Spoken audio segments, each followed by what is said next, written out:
Bom, aproveitando que você está de pé, abra sua Bíblia aí no livro de Jeremias.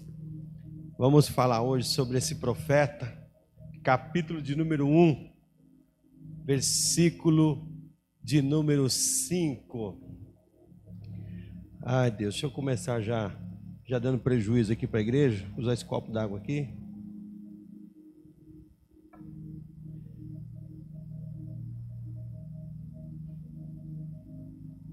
Glória a Deus. Quem achou diz amém. Quem não achou diga célula. Você tem que voltar para a célula, ser treinado, que aí a Bíblia... Eu sou de uma época, sou jovem, tá? Por favor, não me envelheça aí só com o seu olhar. Mas a gente vivia uma coisa interessante na igreja quando era criança, chamava-se espada desembainhada. A gente fazia essa gincana na escola, na escolinha dominical. E a gente abria a Bíblia, e sem a Bíblia tem os marcadores, né? Tem as Bíblias que tem os marcadores, e a gente era recompensado por aquilo. Tinha doce, tinha premiação, etc. E não tínhamos dificuldade de achar os livros da Bíblia. Mas esses dias atrás eu estava assim, poxa, mas esses livros pequenos é tão complicado de achar, né? Ainda bem que a gente está com a Bíblia digital agora, porque quando volta para de papel é um embananamento total.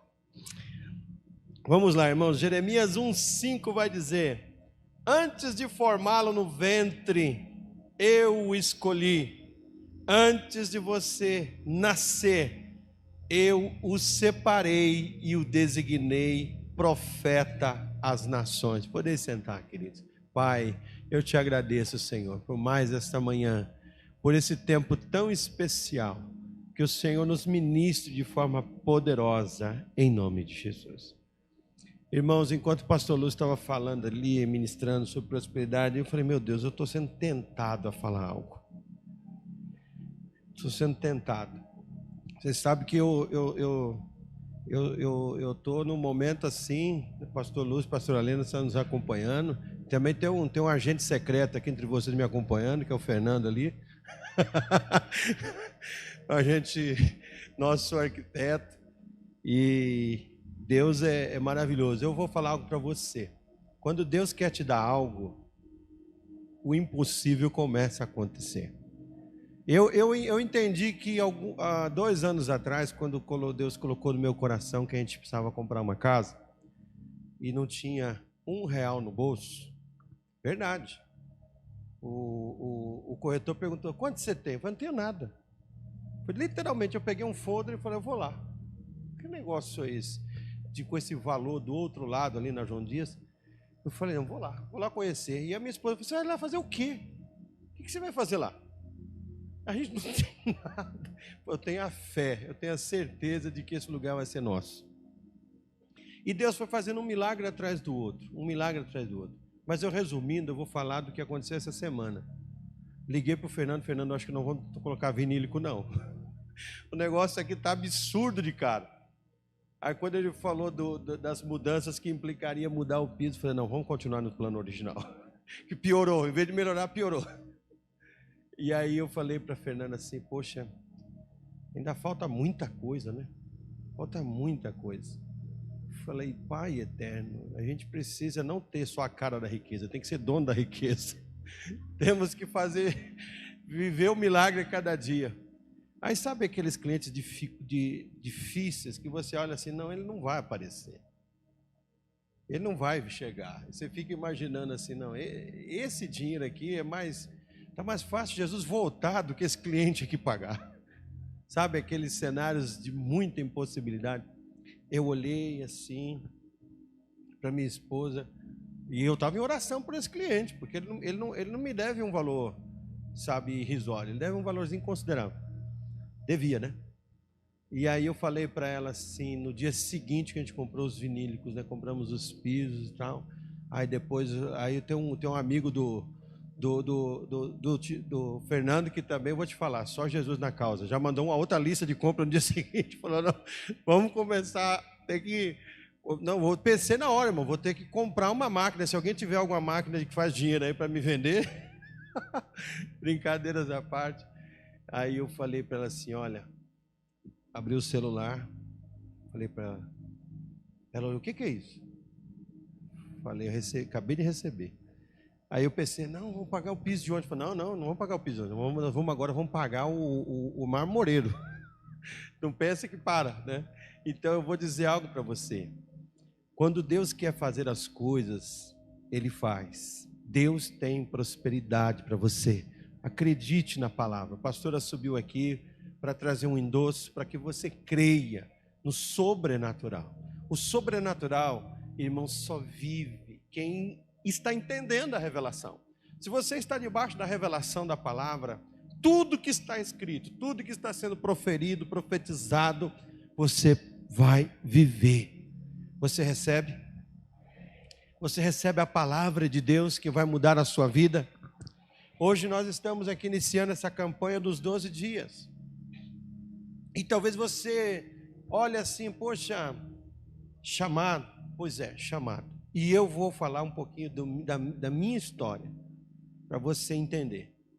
Porque muitas vezes os testemunhos, eles são, na verdade, é como um colar que vem no pescoço, que traz o adorno. O testemunho é isso, sabe? Ele traz um brilho diferente quando nós estamos pregando.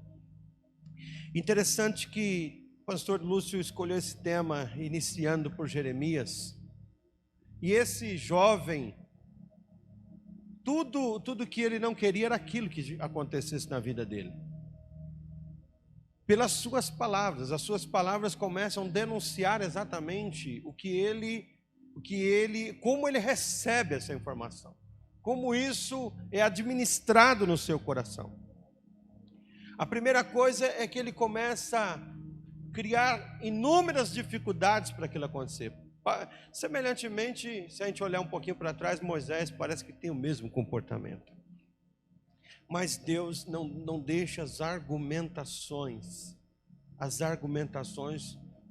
ganhar forma, projeção, e nada mais, nada menos Deus quer que ele viva a sua vontade.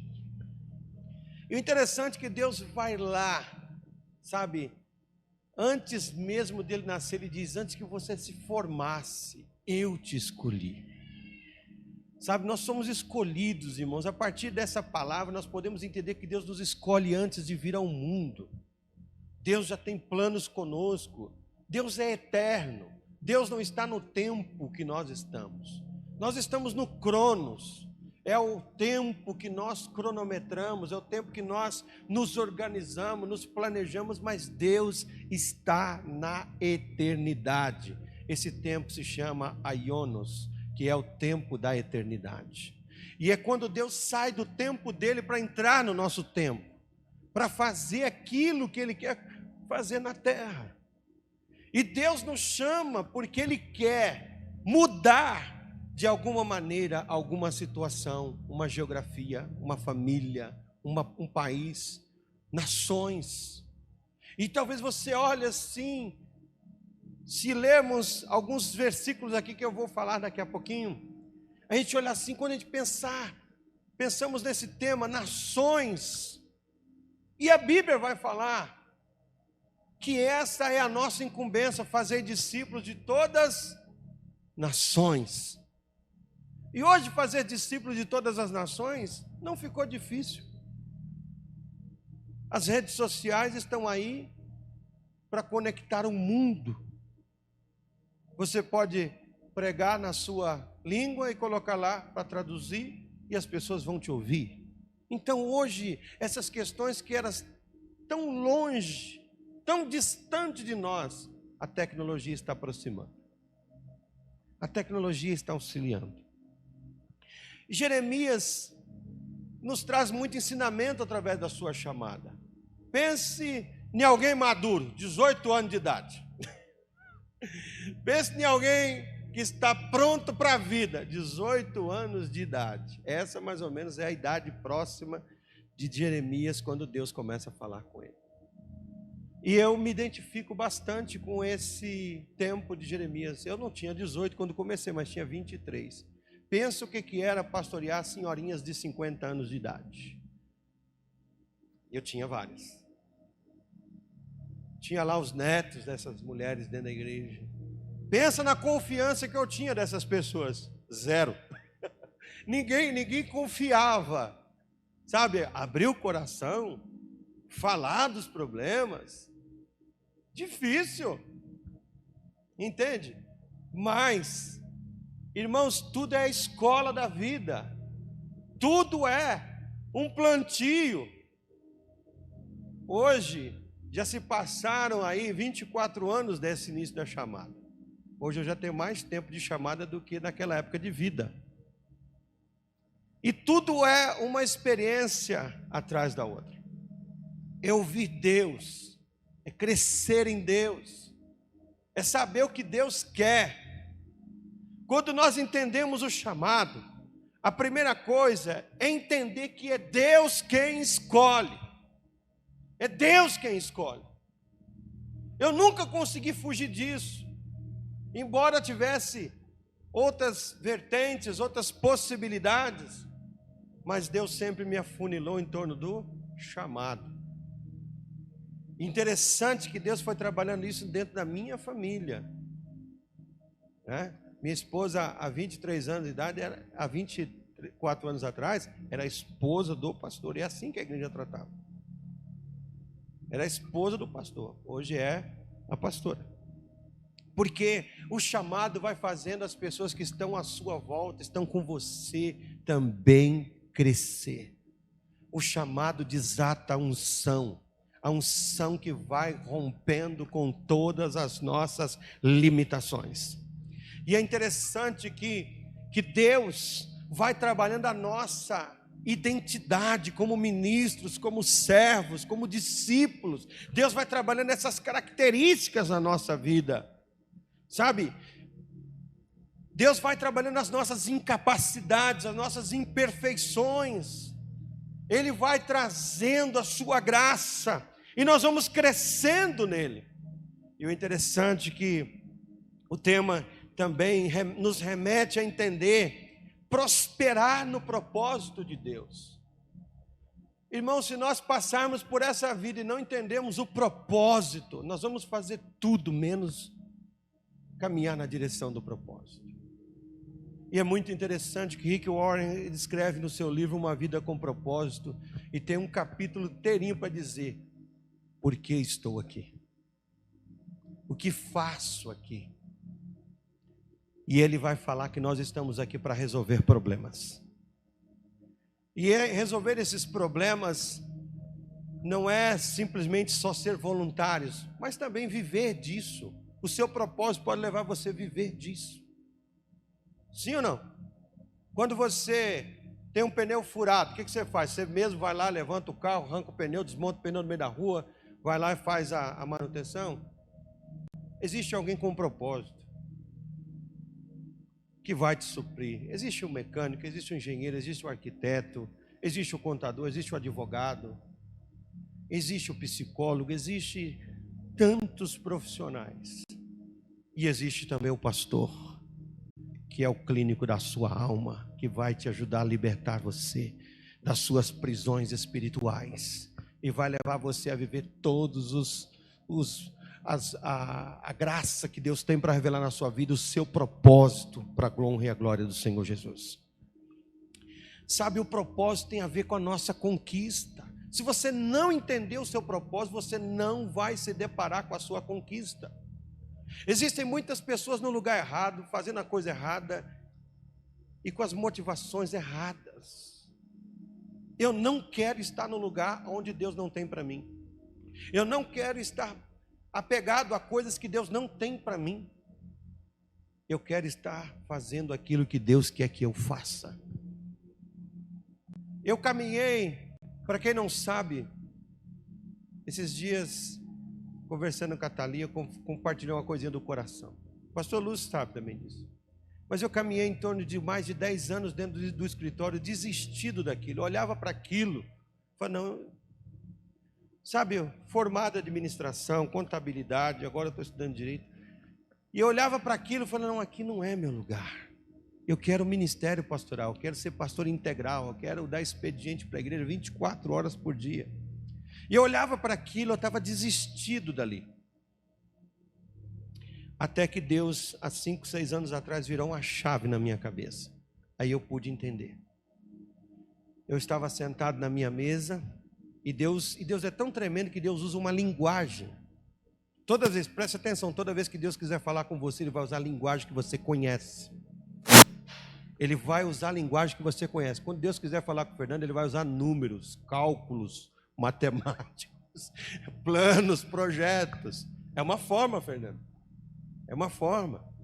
É uma linguagem. Para os profissionais da psicologia, Ele vai usar também isso, da pedagogia, Ele vai usar meios para você entender. E você precisa entender essas leituras. Entender isso para você fazer a leitura.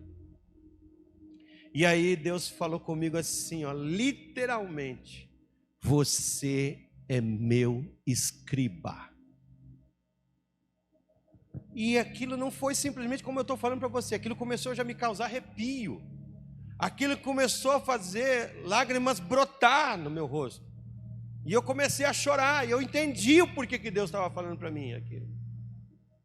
E Ele falou para mim assim: eu tenho para você essa missão de cuidar de igrejas. E Deus começou a conectar aquele momento, aquela fala, com algumas histórias de pessoas que chegaram ali com problemas seríssimos em documentações de igrejas e outras coisas mais.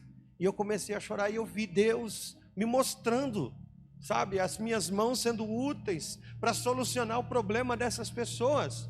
E aí eu enxerguei o meu propósito. Aí eu deixei de desistir do escritório. E aí Deus começou a invadir aquele lugar com prosperidade. Deus começou a mudar. Deus começou a mudar tão significativamente que eu desconhecia isso, irmãos. Eu não tinha noção disso. Então, quando você descobre o seu propósito, você se depara com as suas conquistas. E esse não é um pensamento meu, esse aqui é um pensamento de um pensador, J. Edson, que eu nem sei quem é. Deve ser um dos filósofos que a história vai mostrar. Então, quando você conhece o seu propósito, você vai conquistar, porque você vai se entregar, você vai mergulhar no que é para você fazer. Isso é importante. Nós precisamos nos entender com Deus em relação a isso.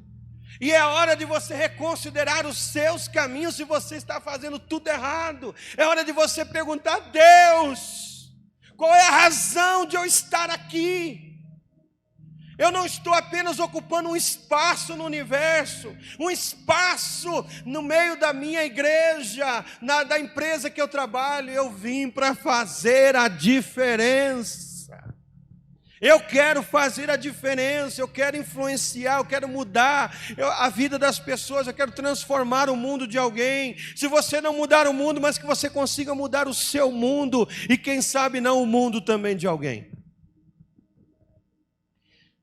Nós precisamos entender que é Deus quem escolhe. Sabe como Deus me escolheu para ser pastor? É inusitado, chega a ser cômico, engraçado. Você está pensando que Deus chegou um profeta e falou assim: eis que eu te digo, eu estou te chamando. Embora eu já conhecia essa voz bem na minha juventude, e até mesmo lá na minha infância. Mas quando foi o start, o início, você sabe o que eu estava fazendo? Eu estava com uma Kombi, que eu tinha uma Kombi de carroceria, andando na avenida Luiz Carlos Berrini. De repente eu paro atrás de um carro, e tinha um Jesus lá no vidro traseiro daquele carro, apontado e dizendo assim: eu preciso de você. Foi um adesivo. Você tem noção do que é isso? Eu chorei, eu vim para casa chorando, mas chorando das lágrimas não pararem. Eu senti Deus falando comigo: eu preciso de você.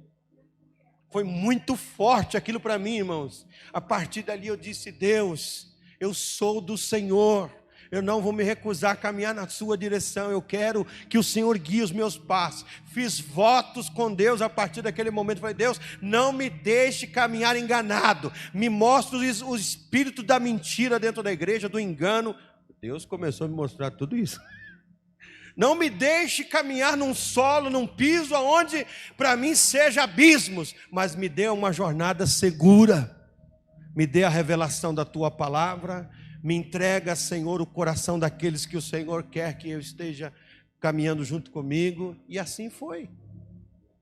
É assim que tem sido. Um belo dia eu estou indo para Guarulhos, lá no início da minha jornada para Guarulhos, eu falei, Deus, a gente quando é novo, a gente é mais audacioso, né? Talvez essa oração eu preciso fazer agora de novo.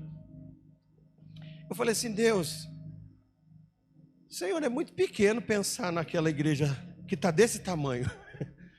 Eu quero aquelas cidades vizinhas, eu quero aquelas regiões, mas eu sou só um.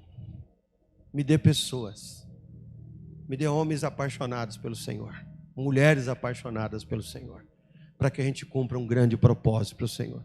Irmão, dali um tempo começou a nascer tanta congregação, nasceram 10 assim, nasceu quase por dúzia, mas foi pipocando assim, cada mês, cada momento acontecendo, nasceu até perto de São Luís, dali a pouco, entende? Deus foi fazendo. Você quer crescer no propósito? Comece a olhar para o lado. Deus vai me ajuntar, Deus vai juntar pessoas a mim, e esses propósitos vão ganhar corpo. Amém? Meu irmão, é muito melhor andar em bando do que andar sozinho. É muito melhor. E nós somos uma igreja que caminha com pessoas. Célula é lugar de crescimento. Célula é lugar de a gente começar, sabe, uma logística nova na nossa vida de discipulado, de nos entregar, de dar aquilo que recebemos de Deus, e aí vai. E aí a gente já não está mais sozinho, sabe?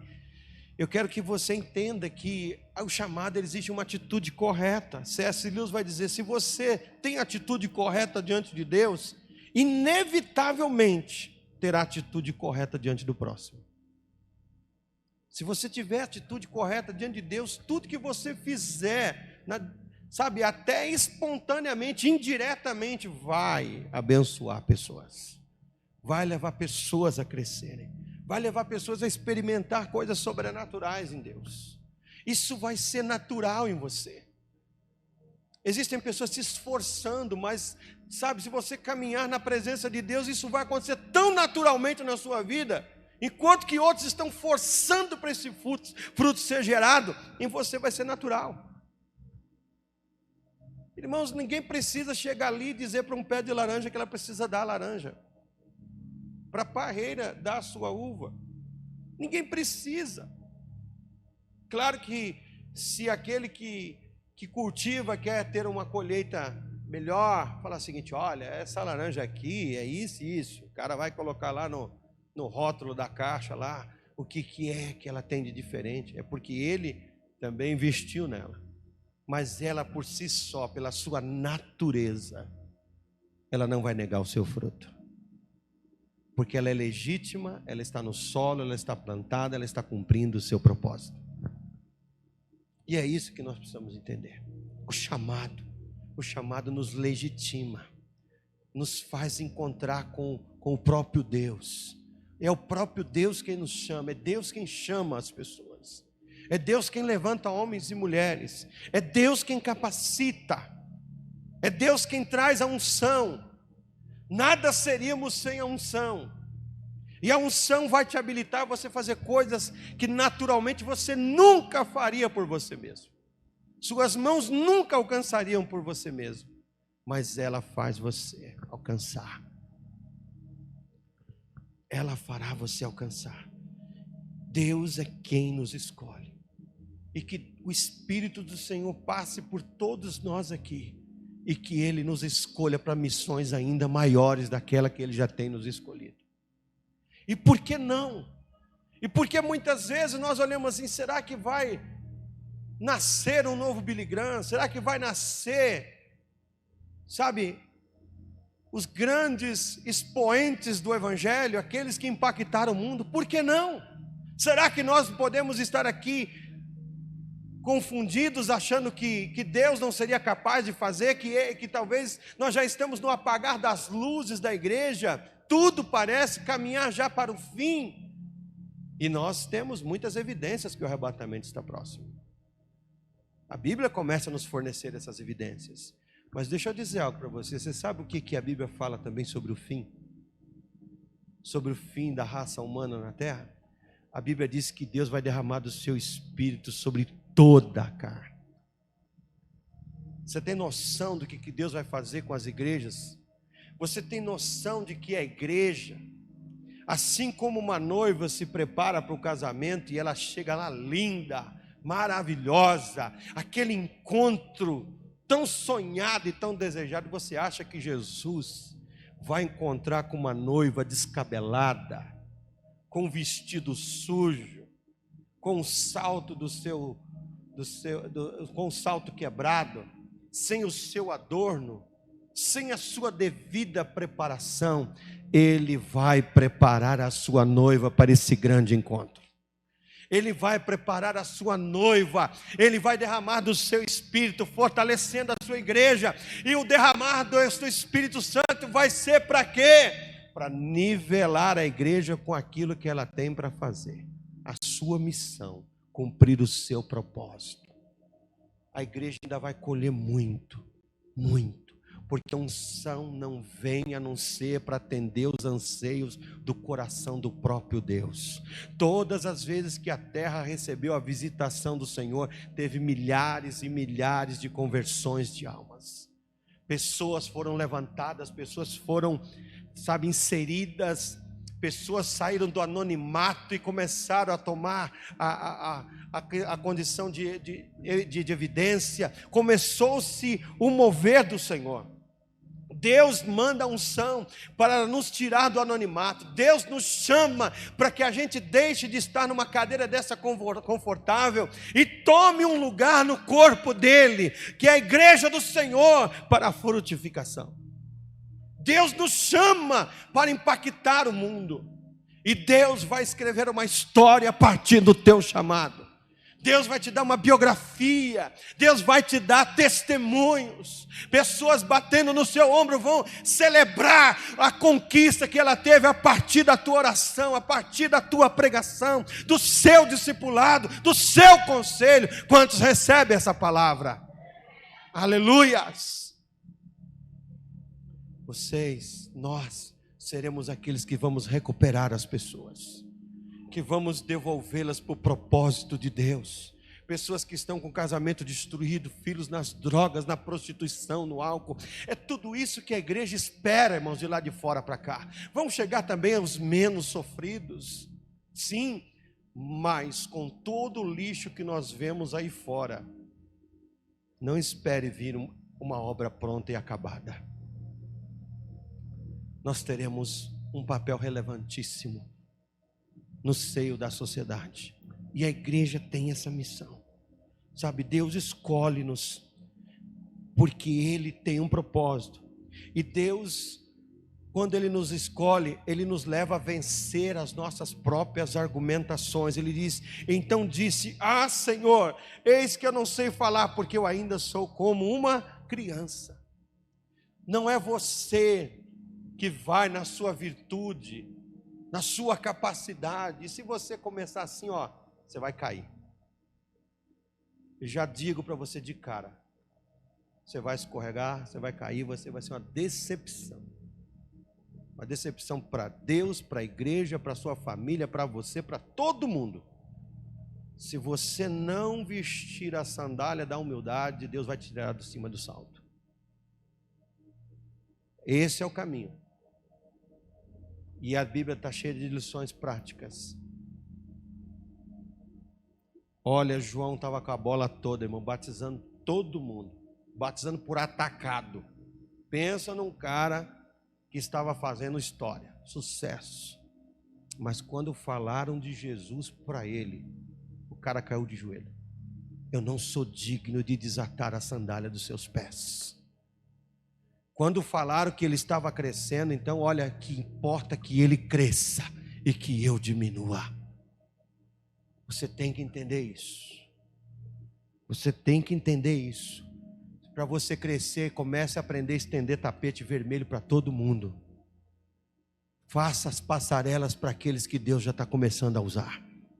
E aí você vai entender o que é honra, você vai entender o que é sinalizar em honra na direção de uma pessoa.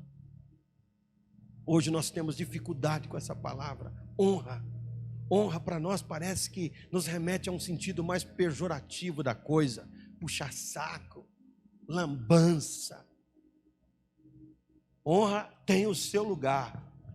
E é tão interessante que o próprio Deus fala sobre isso. Deus poderia falar o seguinte: olha, Moisés, traz as tábuas. Beleza, estou aqui, Senhor. Podia começar assim, escrito assim, ó: somente ao teu Deus adorarás, servirás e darás culto. Não é isso? Podia começar assim, estaria errado? Os 10 mandamentos podia começar assim, mas não começa assim. Sabe como começa? Honra o teu pai e a tua mãe, para que viva bem. A primeira coisa que Deus reivindica que o homem precisa conhecer é sobre honra.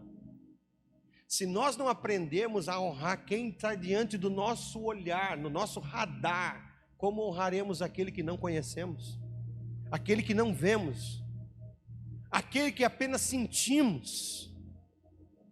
E honra não é discurso, honra é valor, é entrega, é sacrifício, é reconhecimento.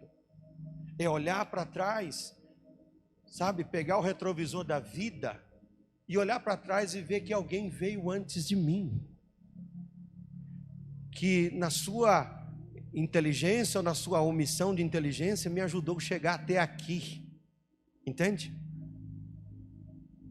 E que eu tenho que ter isso como um agradecimento. Obrigado, Deus, eu posso ser uma versão melhor daquilo que eu recebi, sem desprezar aquilo que recebi. Amém? Você precisa parar de olhar para trás e condenar pai, condenar mãe, condenar igreja, condenar pastor, condenar empresa, condenar tudo. Comece a varrer esse entulho da sua vida. Tire esse entulho. Nós somos um povo curado, amém? Quem não é curado ainda vai ter encontro com Deus, não vai, pastor? Você vai ter oportunidade de acertar a sua rota, pedir perdão e começar a ter um novo entendimento. Porque quem vive o propósito é aquele que vence os argumentos da sua alma. Você pode ter muitos argumentos válidos. Toda murmuração ela é carregada de meia verdade, de meia mentira. Podemos ter muitos argumentos. Nossa, você não sabe o tanto que eu sofri. Claro, eu sei, posso te ouvir, você ter todos os argumentos possíveis. Mas e aí? E agora? Daqui para frente, como é que vai ser? Como que nós vamos caminhar a partir do hoje, a partir do agora? Deus está dizendo para ele: olha, sou eu quem estou te chamando, sabe? Não diga que você não sabe falar, as minhas palavras estarão na tua boca, sou eu quem te capacito. Sabe o que é, meus irmãos? Estar diante de Deus, nessa condição aqui, principalmente para nós que pregamos. A pastora veio aqui falar que nós buscamos em Deus. Você tem noção do que é um sermão desse sendo preparado? São horas para entregar aqui em 30, 40 minutos e olha lá se der o tempo. É uma busca, porque nós queremos ser um garçom de Deus, servir a melhor comida para que você se alimente, para que você saia daqui entendendo: Deus falou comigo, Deus me direcionou, Deus me guiou naquilo que eu precisava. E Deus está dizendo para ele silenciar a sua alma. Eu colocarei as palavras na tua boca. É Deus quem vai colocar as palavras dele na tua boca. E você vai na força, no poder e na graça do Senhor. O Espírito Santo é lindo, né? Às vezes você pensa assim: não, Deus vai colocar literalmente aqui, abre a tua boca que eu te encherei. Aí você tem que pegar e ler. Ler a palavra, deixar a palavra tratar você, crescer na palavra. Lá no início, quando eu estava começando, o pastor falou assim: olha, não basta só ler a Bíblia, viu? Tem que estudá-la. Eu falei: meu Deus, já não está fácil ler. O cara ainda veio falar que esse negócio tem que estudar. E eu sou um apaixonado por estudar.